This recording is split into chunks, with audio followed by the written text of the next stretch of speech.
Asalaamu calaykum waraxmatullaahi wabarakaatuh. Walaalayaal, kusoo dhawaada channelkeena Wadajir Media. Share noo saara, like dhaha, commentiga ugu soo duceeya walaalaheena Falastiin. Faahfaahin ku saabsan wararkii ugu dambeeyay waxaan idin haynaa duqeyntii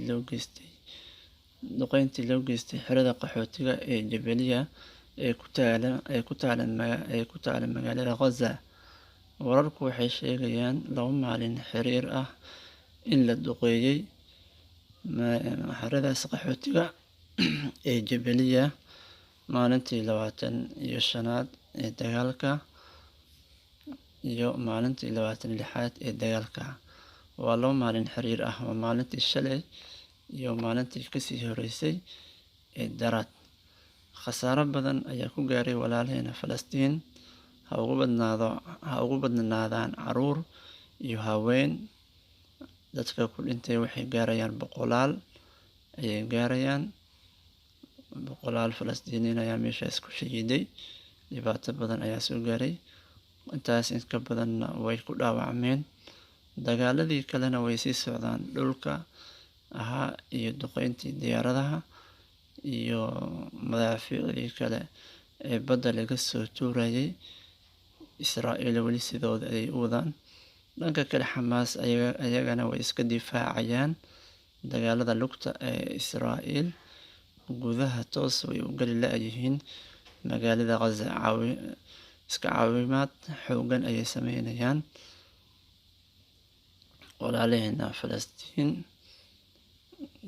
Guutooyinka meelahaas ka dagaalamaya ee Kataa'ib al-Qassam qeybaheeda kala duwan,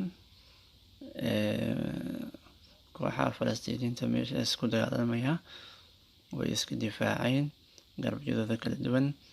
Dhanka kale, waxaa la furay maalintii shalay waxaa la furay marinka Rafax oo ay ka gudbeen dad ajaanib ah oo watay baasabooro wadamo kale. Waa dad Falastiiniyiin ah laakiin waxay wateen baasabooro wadamo kale ajnabi ah ayay wateen. Ilaa 500 qof ayaa loo ogolaa inay gudbaan. Ku dhawaad 400 ayaa gudubtay. Maantana dad kale ayaa gudbay. Dadkaas meeshaas ka gudbayana waa dad liisgareysan oo qoran waaye. Qofkii aan liisgareysnayn ee meeshaas iska yimaada way soo celinayeen. Wixii baxaya iyo wixii soo galayana Israa'iiliinta way baarayeen. Marka dagaaladii weli way sii socdaan. Maantana sidoo kale dagaalo xooggan ayaa jiray. Marka walaalaheena commentiga ugu duceeya, Allaha guul siiyo. Channelkeena subscribe, like, follow noo dhaha page-keena.